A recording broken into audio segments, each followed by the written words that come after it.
Hi everyone, today I'm going to be colouring in this parrot. Now this is from a page in Magical Jungle and my version is actually in Johanna Basford's 2021 planner. I've got a picture of a macaw actually next to me to help me a little bit because I can't really remember exactly what they look like. And I'm going to start with the ends of the wings, which are a really dark blue colour. And I'm going to use my Staedtler Ergosoft, which is what I've been using for the rest of this picture. And this is number 33. It's a lot darker actually than it looks here. Now the wings they start off dark on the ends and then get lighter. So what I'm going to do is do that with my colour. So start off with quite a dark amount here and then reduce that by pressing more gently and layering down towards and you can't see, I'm really sorry. So I start dark here and then gently towards the centre. Sorry, I sometimes just get carried away, and although I'm speaking, which I don't do every time I colour, I forget sometimes that I need you to be able to see what I'm doing. So I'm sorry about that. And because it's not live, you can't shout at me and go, I can't see, I'm not going to be able to hear you. So I'm doing the same with each of these. With the shorter feathers, I'm not going so far down with this blue colour. Now Johanna's drawn this line here. This line isn't in the picture that I'm copying, so I'm trying to think about what to do with that while I colour in this blue. Now we have this, the bird I have a picture of isn't quite in this same position of flight, but I think these this set of wings behind would be darker. Now I don't have a darker shade of blue, so I'm going to start off with some black. I was trying to decide between black or grey and I've decided on black. And what I'm going to do is try and hold it so you can see and put a black in there and then shade it out. And the same, so darker here and then shade it out. You see, I'm using my pencil on the tip. That isn't just because of the angle that I'm holding it at so that you can see. It's because I don't want it that dark. I want more control over how dark it is. If I point it flatter like that, it will press harder into the paper. And I might decide that this is too light, but I can add more layers. It's much more difficult to take layers away once you put them down on the paper. So it's better to not go in too deeply to start with. And yes, you can, I need to come around this way. You could rub it out, but it tends to leave a stain and it spoils the paper a little bit as well, makes it harder to colour on. So it's better to try and do it right if you can. But I'm not saying never rub out. I rub out a fair bit. Like there I went over the end of the line, so I'll need to rub that out if I want it to look neater. So there's the black, and now I'm going to take the same blue that we were using before, the 33, and go right over all of the black. And I'm going to use the same sort of pressure as I did when I put the black down, so more here and less towards the tip. Hopefully you can see what I'm doing. I don't know why this angle seems a little, I think it's because it's high up on the page. It seems harder to show you what I'm doing. I've also been thinking about the background for this picture and whether to do one or not. It's always a dilemma. I'm sure you find the same thing. sometimes I decide right away before I even start the picture that I'm doing a background, and sometimes I haven't really thought about it until the end. So I'm thinking with this one I might quite like to have a little play with my pastels. Now pastels in a book like this, that still looks quite black, but I think that's okay because we want it to look different to the blue on here. Now I'm having a look at the picture. There is a different shade of blue in the bird, and I'm gonna pick this 37.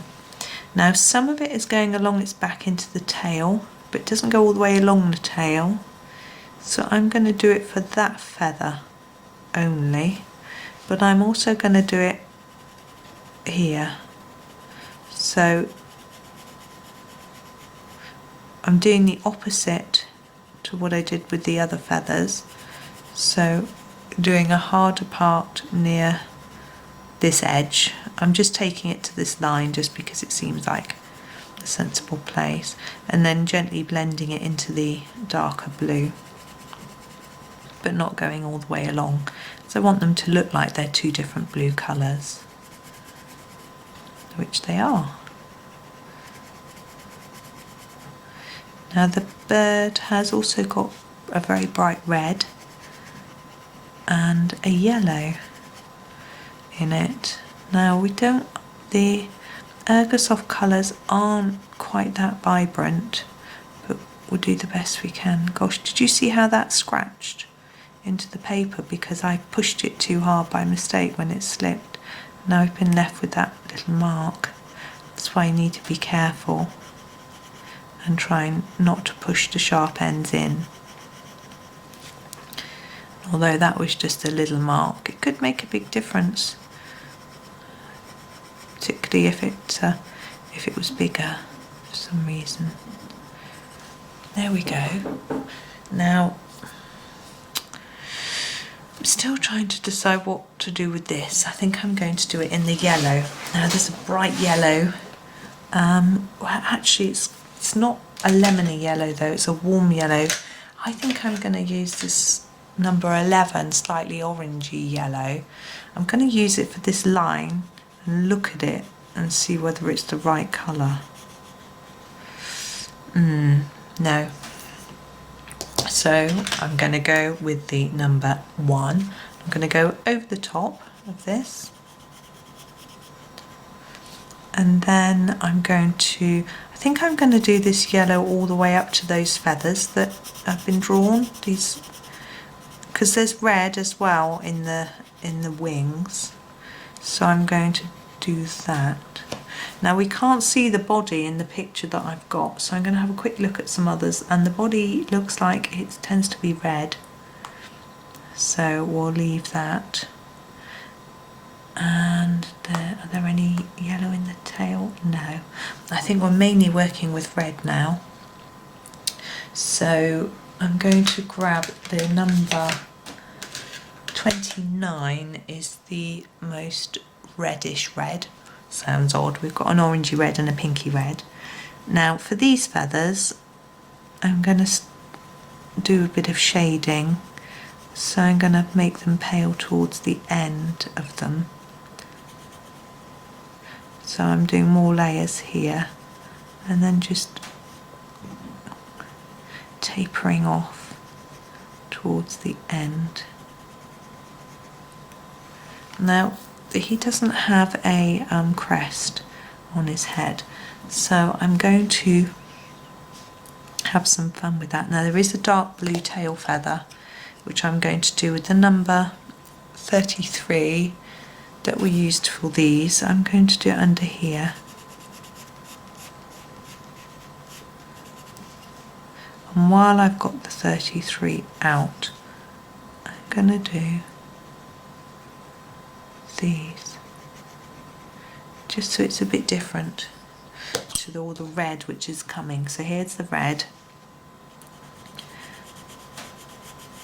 and I'm going to do the same as I did with these, so pressing hard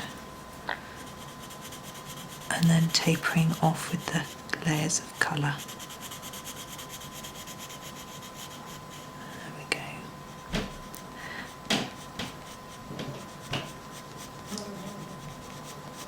Now if you've got a set of pencils with different shades of red, you could go for some lighter reds in there.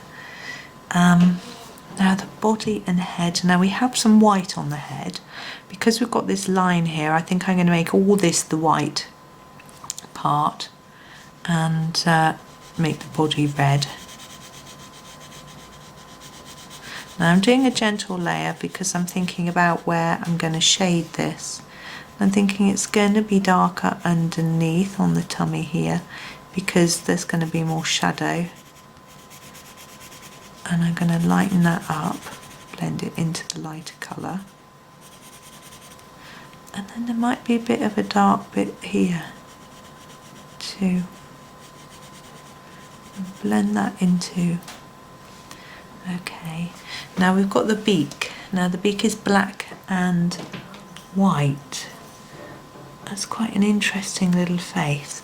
So the bottom of the beak is very definitely a very dark black. So fill that in. The top of the beak, some of the face seems to be a bit black here too. But the top of the beak is definitely a white in this particular bird. And this part isn't completely white. There seems to be a sort of circle around the eye like this, so I'm actually going to do this bit in red.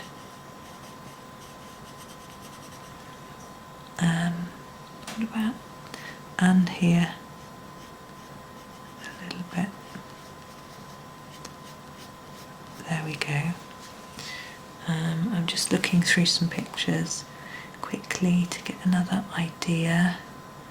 I think that's okay. I am going to do the eye black as well, but I'm going to put a dot in it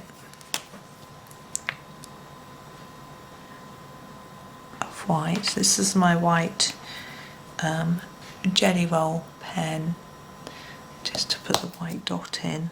Now with the beak, I feel that although it's white, it needs a little bit of shading. So I'm going to grab this number 80, which is the grey, and just add a little bit of colour on it, just a tad. It just looks a little bit different. If I zoom in just a bit, you can see, oh, I'm sorry. You can see a bit better as to what's happened. There's a bit of grey there near the eye, a bit of black near the eye, which I don't really like, which I'm going to try and just erase. There we go. Now be careful when you're erasing black because it can smudge everywhere. I know these don't smudge, but some can. So there he is close up, so you can get a better idea of what he looks like. Now you might want to do this red a little bit more vibrant, but I'm happy with him as he is. I'm just going to zoom out so he's all in the picture. There he is. There's our macaw. Now it hasn't taken too long, so I'm going to do this piece of grass, vine or whatever it is here now as well. And I'm going to show you some different colour options for vines. So we're going to go with the number 73. So we're not doing this one green, we're going to do this one brown. So I'm going to start off with some dark, lots of layers in the middle, and lighten out towards the end of the leaf. And as you can see, I'm leaving some white because I'm going to use another colour on the end.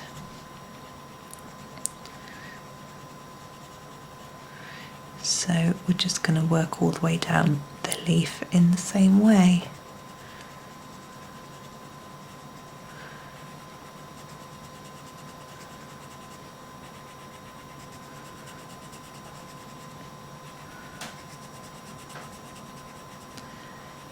I quite like these shades of the sort of reddish brown colour. I think they're quite versatile because they're nice for leaves, but they can also be good for buildings as well, and some animal colours. And I like the warmth. I'm going to say that's a bit as well. Same here, I'm going to colour that as if it's a bit, because some browns can seem rather blackish and dirtyish, I guess, which can be nice depending on what you're doing. But it's nice to have some warmth, and you can always blend this in with the darker brown, which we may do in a minute. Let's see how it looks when we get the next set of colour on. Now we do have a slightly lighter shade of brown, but I'm going to do the tips in number 16, which is this sort of, I guess it's a gold colour really.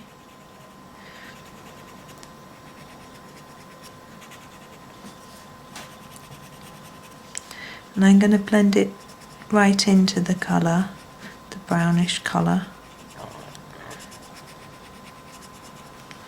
I find it, although I don't know if there are many brown leaves in the jungle, but I think it's sometimes quite nice to go away from green a little bit.